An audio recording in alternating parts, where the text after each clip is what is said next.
ലോകത്താകമാനം പ്രവാചക പ്രകീർത്തനങ്ങളുടെ പേമാരി വർഷിക്കുന്ന പരിശുദ്ധ റബീഉൽ അവ്വലിൽ തിരുനബി സല്ലല്ലാഹു അലൈഹി വസല്ലം ജീവിതം ദർശനമെന്ന പ്രമേയത്തിൽ കേരള മുസ്ലിം ജമാഅത്ത് സുൽത്താൻ ബത്തേരി സോണിന്റെ ആഭിമുഖ്യത്തിൽ സുന്നി സംഘടനാ കുടുംബങ്ങൾ സംയുക്തമായി സംഘടിപ്പിക്കുന്ന മീലാദ് റാലി ഇന്ന് വൈകിട്ട് 4 മണിക്ക് സുൽത്താൻ ബത്തേരിയുടെ നഗരവീഥികൾ ധന്യമാക്കി പ്രവാചക പ്രകീർത്തനങ്ങളുടെ മതിവരാത്ത വരികളുടെ അകമ്പടിയോടുകൂടെ പ്രൗഢമാവുകയാണ്. 3 മണിക്ക് മർക്കസ് ദഅവ ക്യാമ്പസ് മസ്ജിദിൽ വെച്ച് മൗലിദ് പാരായണവും തുടർന്ന് അസർ നിസ്കാരാനന്തരം മീലാദ് റാലിയും ആരംഭിക്കും.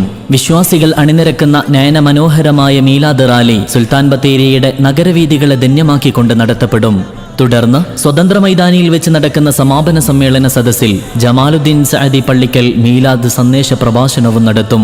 നിരവധി പണ്ഡിത സാദാത്തുക്കൾ സംബന്ധിക്കുന്ന പ്രസ്തുത പരിപാടിയിൽ വെച്ച് ഒരു രാത്രി കൊണ്ട് തകർന്നടിഞ്ഞ സ്വപ്നങ്ങൾക്കുമീതെ മണ്ണോട് ചേർന്ന മുണ്ടക്കൈ ചൂരൽമല ദുരിതബാധിതർക്ക് വേണ്ടിയുള്ള പ്രത്യേക പ്രാർത്ഥനാ മജ്‌ലിസും ഉണ്ടായിരിക്കും.